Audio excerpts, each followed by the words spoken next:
믿음을 지키는 것은 디모데전서 6장 11절에서 16절 말씀으로 올 한 해도 하나님의 은혜 가운데에 믿음으로 잘 마무리하는 저와 여러분이 되기를 간절히 원합니다.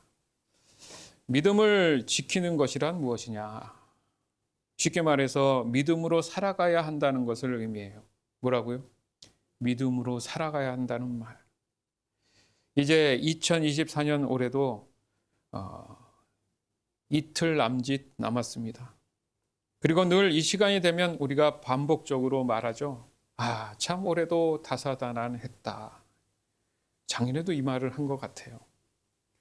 이 다사다난하다는 말이 뭐죠? 여러 가지 일들이 많았고 어려움도 있었다.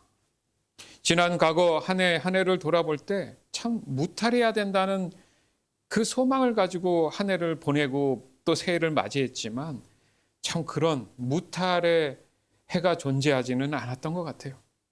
심지어 올해 12월에는 상상하지 못할 사건이 한국에서 일어났습니다.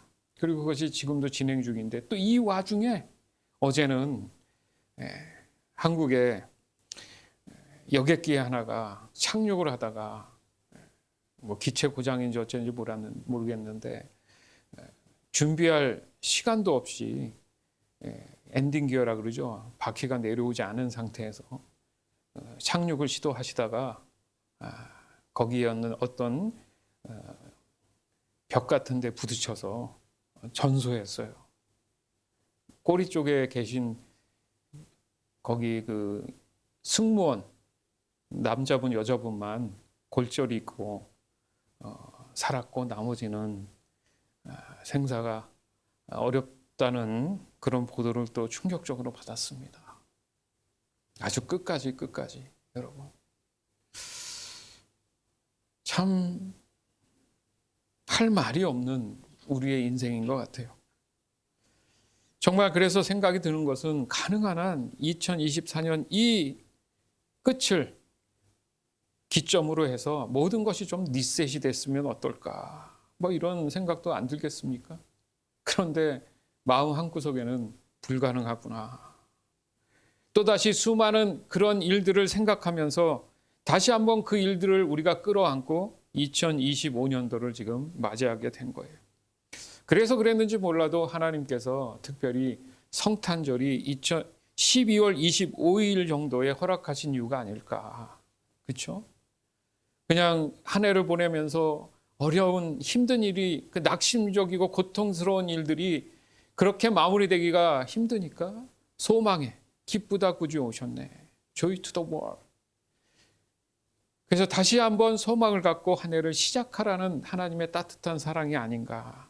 이런 생각이 좀 들었습니다. 만약에 새해라는 개념이 없었으면 어땠을까? 여러분 이런 생각해 봤어요? 이 달력이 새해가 아니라 그냥 1, 2, 3, 4, 5, 6, 7, 8에서 지금은 10몇만 이렇게 숫자가 돼 있으면 여러분 삶은 어땠을 거라고 생각하십니까? 저는 갑자기 그런 생각이 든 거예요. 하나님께서 그나마 새해라는 개념을 좀 줘서 사람들로 하여금 소망이라는 그래도 불확실한 미래지만 그래도 내년에는 뭔가 잘 되겠다라는 소망을 좀 부여받는 그런 하나님의 애절한 보이지 않는 은혜와 사랑이 있지 않았는가. 올해는 좀 더 그런 생각이 많이 들었어요. 이런 이유로 그 소망의 확실한 미래를 허락하신 그 하나님의 구원의 은혜, 이게 얼마나 다행스러운 일인지 모릅니다. 과연 나는 어떻게 그것을 버텨나갈 수 있었을까? 그렇게 똑똑하지도 또 많은 걸 가진 것도 없는 이 존재가 내가 목사가 되지 않고, 그렇죠? 아예 구원에 대한 의미로 우리의 인생을 살아가지 않았다면 나는 지금 무엇을 하고 있을까? 소름이 끼치는 거예요. 세상 사람들처럼 어떻게든 악착같이 남을 밟아가면서 내 욕심만 치워가지 않았을까? 그런 생각을 들면서 정말 하나님의 은혜라는 게 너무나 감사하고 다행이구나. 무슨 말입니까? 어차피 반복되는 악의 순환이라면 세상에서의 소망이 일찌감치 없다라는 사실을 그냥 인정하고 세상에 대한 욕심을 다 내려놓는 것이 정말 현명하고 지혜로운 게 아닐까. 불가능한 것을 마치 가능한 것처럼 속이고 거짓으로 사람의 마음을 빼앗는 것이라면 더더욱이 내가 그런 사람이 되지 말아야 된다는 생각이라면 더더욱이 미룰 것이 없다. 당장의 결단을 하는 것이 나의 신상에 좋겠구나. 그래야 믿음 생활, 신앙 생활 잘한다는 그런 하나님의 칭찬이 있지 않을까. 이런 생각을 해봅니다. 이런 측면에서 세상에서는 소망이 없음을 다시금 깨닫기 위한 바로 오늘 이 시간, 또 며칠 남지 않은 그 시간의 한 해를 마무리하는 그런 우리에게 주어진 그런 시간들이 아닌가. 이러는 확신을 하면서 그렇구나. 그래도 마무리 또한 말씀으로 확신을 얻어야겠구나. 소망을 얻어야겠구나. 이런 생각을 더 뼈저리게 하게 됩니다. 디모데전서 6장 7절에서 10절. 우리가 세상에 올 때 아무것도 가지고 오지 않았으므로 세상을 떠날 때도 아무것도 가져가지 못합니다. 그러므로 먹을 음식과 입을 옷이 있다면 만족할 줄 알아야 합니다. 부자가 되려고 애쓰는 사람은 시험에 들고 함정에 빠지게 됩니다. 어리석은 일을 하다가 결국 자신을 망치는 구덩이에 떨어지는 것입니다. 돈을 사랑하는 것이 모든 악의 뿌리입니다. 돈을 더 많이 얻으려다가 진실한 믿음이 떠나고 오히려 더 큰 근심과 고통만 당하게 됩니다. 아멘. 그러니까 이 말씀을 보면 괜찮아. 뭐 이렇게 할 수 있지. 이렇게 둘러서 얘기한 게 없잖아요. 마치 그냥 직설적으로 대놓고 이렇게 얘기하는 이유가 하나님이 왜 그렇게 할까? 여러분 그런 생각을 좀 해봐야 되는 거예요. 사람 마음 안에는 늘 미련이 있다는 얘기예요. 그래서 단도직입적으로 얘기를 하셔야지만이 이게 마음에 꽂혀서 긴장감을 갖고 정신을 차릴 수 있다라는 의미에서 이 말씀을 하시잖아요. 여러분 이게 언제 쓰여진 말씀이죠? 정말 오래전에 쓰여진 말씀인데 어째서 오늘날 지금 우리에게도 참 이 말씀이 적용될까? 여러분 그런 생각 안 듣습니까? 그러면 앞으로도 예수님이 오신 날 그날까지도 이 말씀은 끊임없이 믿는 자에게 칼날처럼 적용되는 말씀이라는 거예요. 이것은 분명히 마지막에 있는 말씀처럼 돈을 더 많이 얻으려다가 뭐를 잃어버린다는 거예요. 뭐에서 떠날 수 있다는 거예요? 진실한 믿음, 그냥 믿음이 아니라 진실한 믿음에서 떠날 수 있다. 이게 우리에게는 큰 과제고 숙제인 거예요. 교회를 다니는 사람들조차도 현실에 대한 걱정을 합니다. 더 정확히 말하면 현실적으로 어려운 문제들, 그게 뭐예요? 경제적인 거, 정치적인 거, 사회적인 거, 문화적인 거, 기타 등등 할 것 없이 온갖 문제들로 인해서 갈등과 고통과 분노와 증오로 늘 지쳐 있단 말이에요. 짜증이죠, 짜증. 여러분 얼굴 표정을 보면 사람들은 어떻게 신기하게 이 얼굴에서 수만 가지의 그 표정을 통해서 말 없는 표현을 하는지 몰라요. 놀라운 것 같아요, 그런 게. 다들 요즘 얼굴들이 경직돼 있어요. 웃는 게 아니에요. 그렇죠? 예민하고 민감하고 스트레스성 질병이 너무 많아요. 병원에 가면 도대체 어디 육신적으로는 이상이 없는데 어디가 맨날 아파. 소화가 안 돼. 이런 사람들 굉장히 많습니다. 오늘. 몰라요. 자기도 모르는데 어디서 그런지 몰라요. 왜? 모르는 게 아니라 너무 많은 문제들이 내 정신적으로, 심리적으로, 육체적으로 압박을 가하니까 답을 못 찾는 거예요. 그 사람들이 답을 못 찾으면 멘붕이 옵니다. 비행기 사고 나서 병원으로 이송된 그 남자 그 승무원이 있는데 22살밖에 안 먹었어요. 너무 다행이긴 했는데 다른 사람들은 너무 가슴 찢어지는 일이죠. 이 왼쪽 여기가 골절이 됐어요. 말 되죠. 부딪히니까 아무리 안전벨트를 한다 해도 그 사이에 안전벨트를 이제 한 게 다행인데 이 사람이 처음 눈을 떠서 한 말이 내가 왜 여기 와 있어요?예요. 그러면서 순간 기억 상실증이 왔대요. 만약에 그 사람이 그런 순간 기억 상실증이 없었으면 죽습니다. 그러니까 사람이 기절하는 것은 하나님께서 바로 즉사하지 않도록 만들어 주신 놀라운 장치예요. 여러분 그거 아시지 않습니까? 예. 그러니까 순간순간 이게 잊어먹는다는 거죠. 이게. 그나마 그런 은혜가 있기 때문에 우리가 좀 더 이 고통과 분노와 증오에 대한 부분을 완화할 수가 있어요. 그럼에도 불구하고 아파요. 아픈 거야. 아시잖아요. 근데 조심해야 될 게 뭐냐면 살이 많이 찌는 것도 문제지만 갑자기 살이 빠지는 거는 심각한 거예요. 꼭 기억해 놓으실 필요가 있어요. 갑자기 막. 그래서 이 모든 문제들이 참 회복될 기미가 안 보입니다. 안개 속을 살아가는 우리네 인생 아니에요? 그러나 성경은 말씀하시죠. 이것이 세상이 돌아가는 원리라고. 네? 맞습니다. 우리가 성경을 자세히 들여다봐야 되는 거예요. 세상엔 소망이 없다고 얘기하지 세상에 소망을 가지고 살아가라는 얘기를 안 하신다는 게 지금 우리한테는 중요한 메시지로 다가와야 되는 겁니다. 우리는 이 부분에 대해서 수도 없이 나누었어요. 그럼에도 불구하고 돌아서면 또다시 현실을 핑계 삼아서 세상의 원리에 나도 모르는 사이에 집착하면서 스트레스를 받으니까 아픈 거예요. 그리고 그렇게 다음 해를 맞이하게 됩니다. 전도서 1장 8절에서 10절. 세상 만사 말로 다 할 수 없이 피곤하니 눈을 보고 또 보아도 만족하지 않고 귀는 듣고 또 들어도 채워지지 않는다. 이미 있던 것들이 다시 생기고 사람들은 전에 했던 일들을 다시 한다. 해 아래 새로운 것이 없다. 누가 보라 여기 새 것이 있다 라고 말할 수 있겠는가. 그것은 이미 오래전에 있었던 것이며 우리가 나기 전에 이미 존재하던 것일 뿐이다. 아멘. 똑같은 얘기를 그 당시도 하고 지금도 하잖아요. 근데 앞으로도 또 똑같이 한다는 의미는 이 세상에는 소망이 없다는 게 명확하다는 얘기입니다.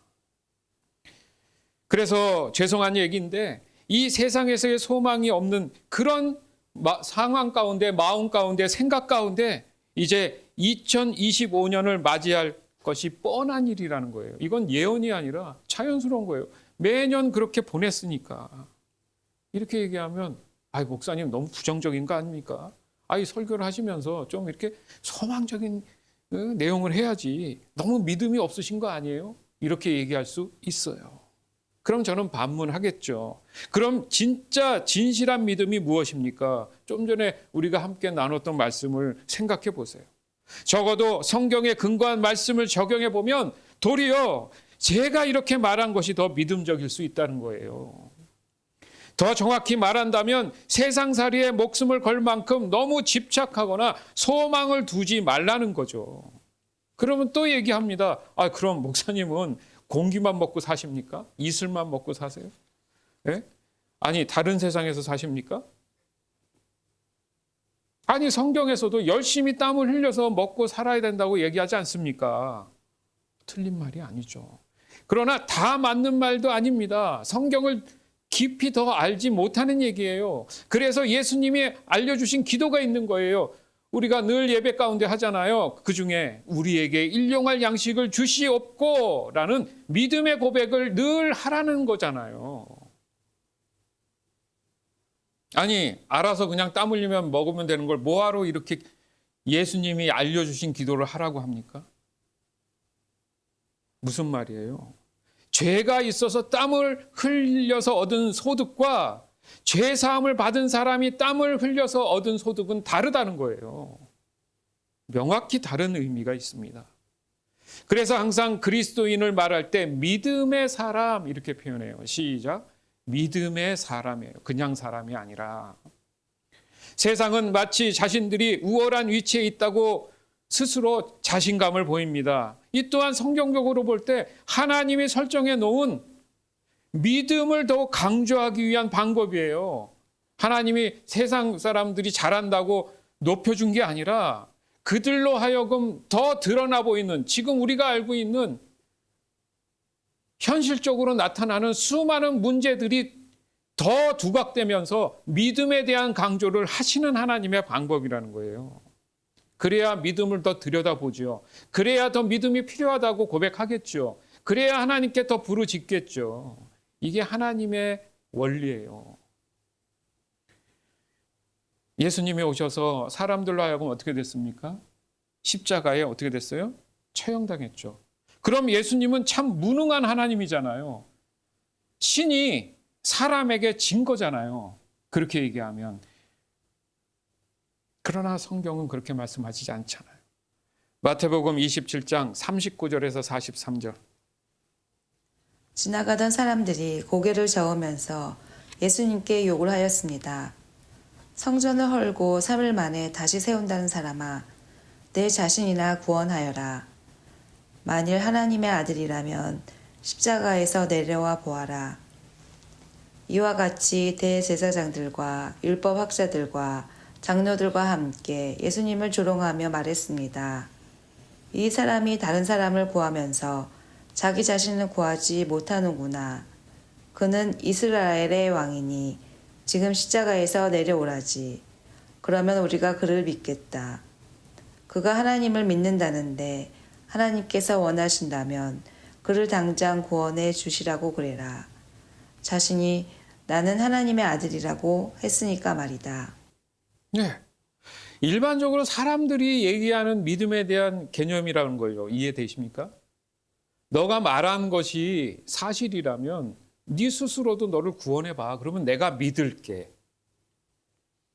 이게 일반적인 사람들이 말하는 믿음의 원리고요.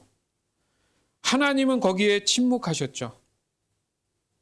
결국 그들에게 보여준 것은 부활이잖아요. 우리는 부활을 믿는 사람들이잖아요. 예수님이 왜 이렇게 십자가에 오르시고 죽을 수밖에 없었다라는 이유를 명확히 알고 있잖아요. 이렇게 손가락질하면서 욕했던, 여기 보세요. 장로들도 있었고 율법학자도 있었고, 이 사람들 개념에 종지부를 찍었던 사건. 여전히 그렇습니다. 성탄절날 늘 얘기하는 게 그거잖아요. 목사님들 이하 할 것 없이 모든 사람들이 성탄의 선물을 여러분들에게 나눠줍니다. 예수님 탄생을 축하드려요. 너무 가슴 아픈 말이에요. 예수님이 한 사람, 어떤 인간의 한 사람으로 축하받는 모습들이 심각한 의미를 갖고 있잖아요. 예수님은 따로 태어나셔서 어떤 선물의 의미가 아니라 나의 죄 때문에 오셨기 때문에 내가 받아들여야 될 분이에요. 누군가에게 나눠주는 분이 아니에요. 나 때문에 오셨어요. 나 때문에. 그러니까 축하 메시지 이렇게 받아도 사진에 가족 사진들이 막 있어요. 옆에 크리스마스 추리가 있고 선물이 손에 들려져 있고. 그래서 네. 그 다음에 밑에 문구는 예수님 탄생을 축하드려요. 이렇게 와요. 여러분.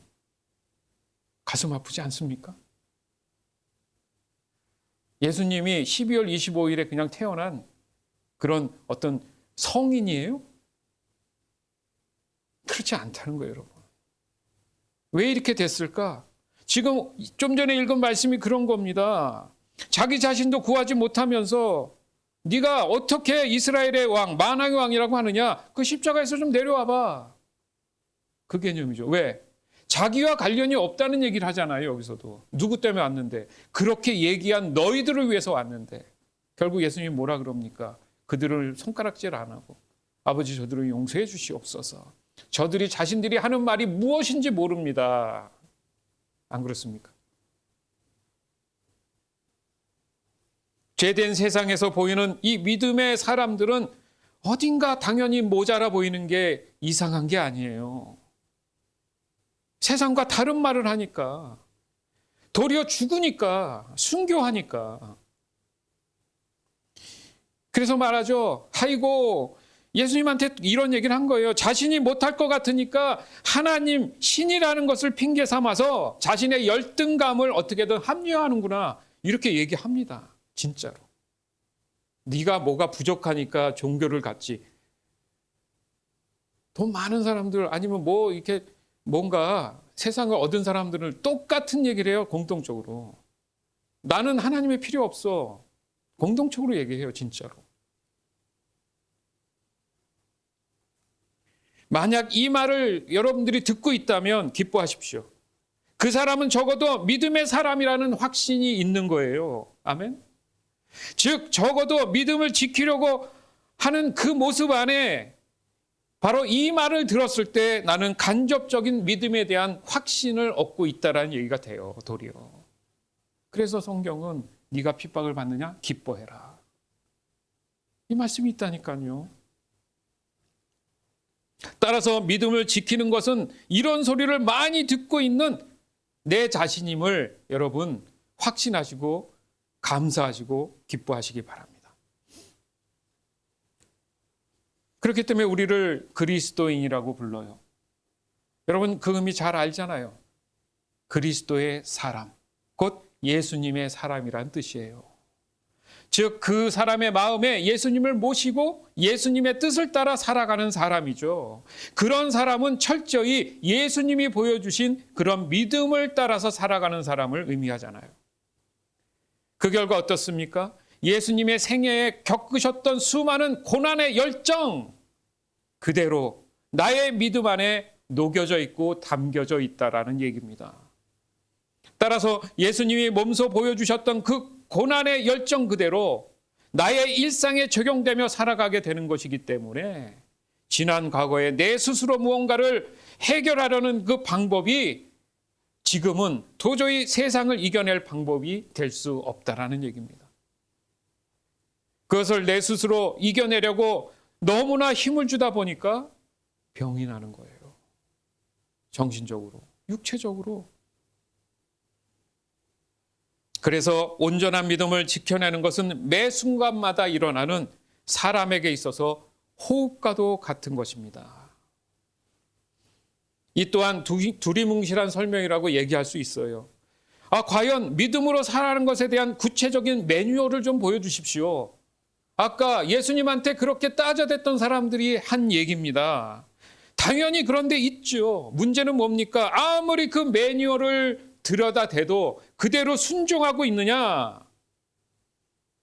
그래야지만이 믿음이 정상적으로 작동할 거 아닙니까? 믿음의 사람들은 한 해를 보내고 새해를 맞이하는 개념이 달라야 합니다. 아멘? 사람이 시간을 멈출 수 없듯이 어차피 맞이해야 할 2025년도라면 믿음의 사람들답게 말씀에 근거한 매뉴얼 그대로 준비하고 맞아 드리는 것이 당연한 이야기예요. 디모데전서 6장 11절에서 16절. 그대는 하나님의 사람이니 이 모든 악을 멀리 하십시오.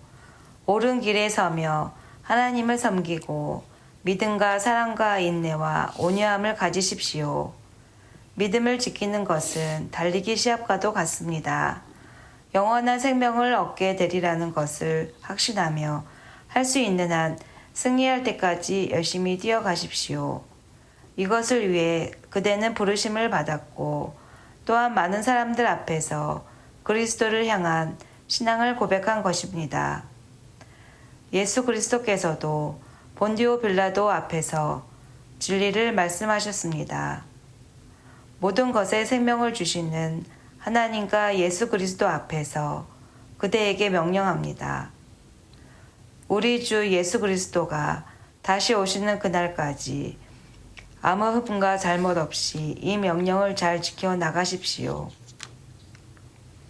때가 되면 하나님께서 그리스도를 다시 보내실 것입니다. 하나님은 복의 근원이시며 우리를 다스리시는 분이십니다. 모든 왕의 왕이 되시며 모든 주의 주가 되십니다.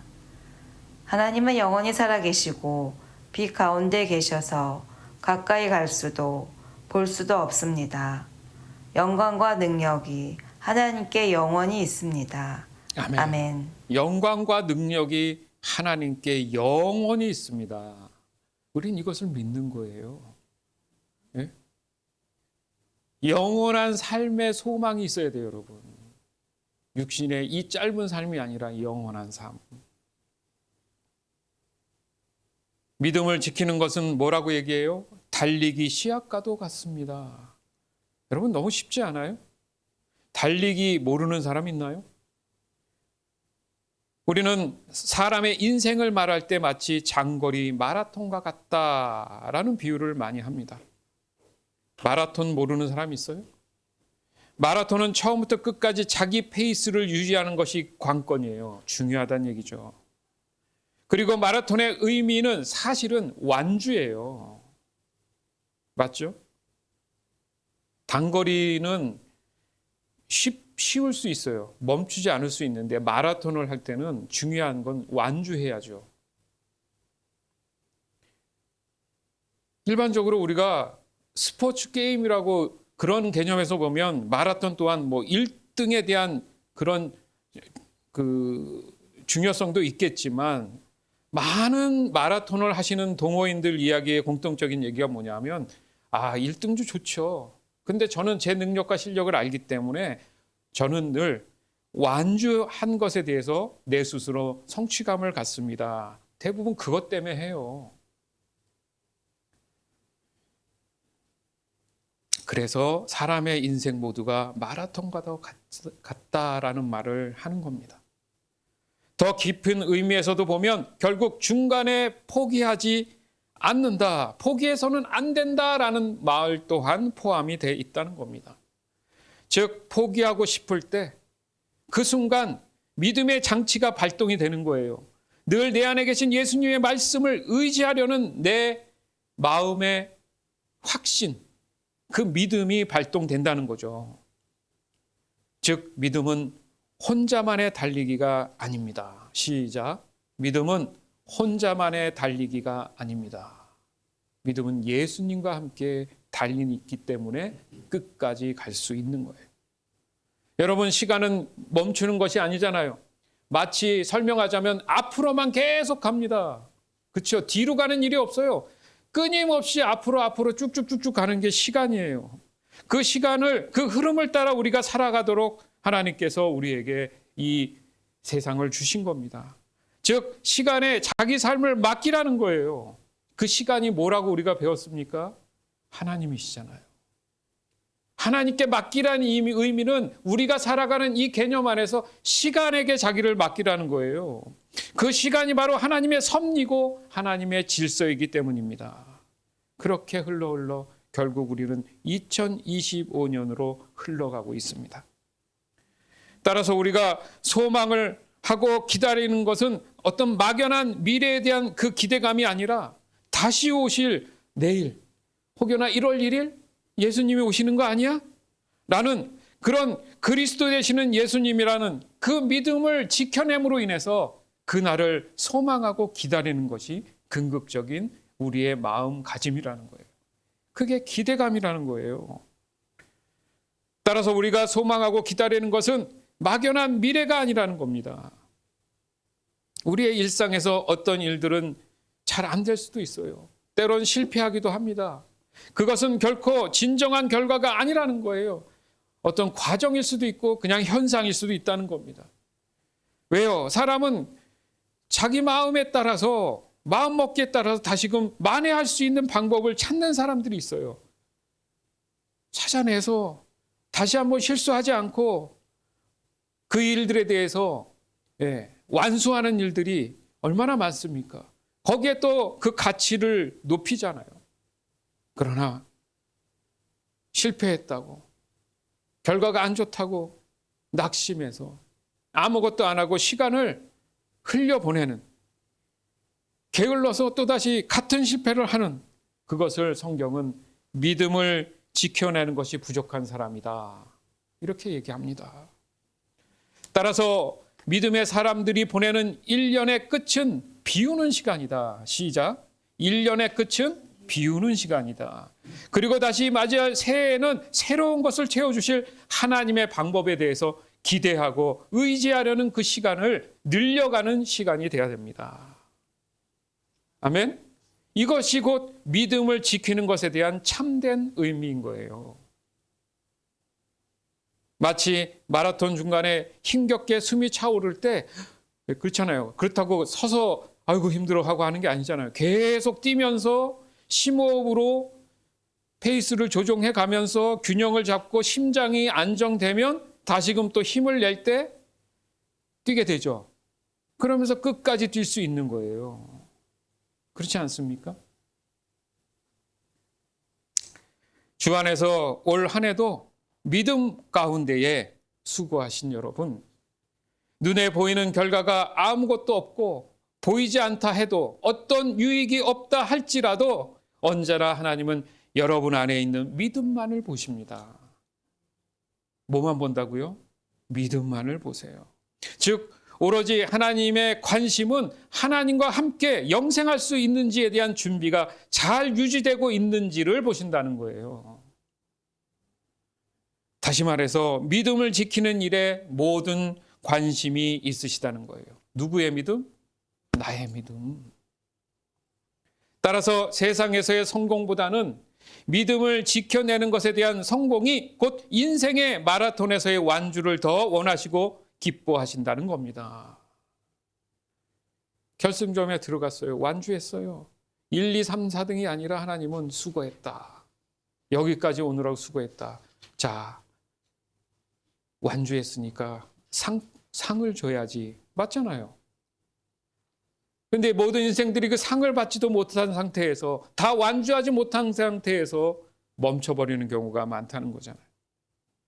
이것은 결국 하나님의 영광을 위한 것이긴 동시에 믿음의 사람으로 하나님이 예비하신 놀라운 그 큰 상급에 대한 참된 소망이자 벅찬 기대감으로 우리가 2025년도를 맞이하게 된다는 겁니다.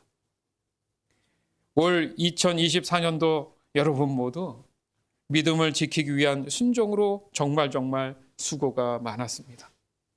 이를 이어서 2025년도에는 더욱 믿음을 지켜내는 일에 여러분의 믿음이 성장해 나가기를, 마치 믿음의 마라톤의 완주자가 되기를 이 시간 주 예수 그리스도 이름으로 간절히 축원합니다. 아멘.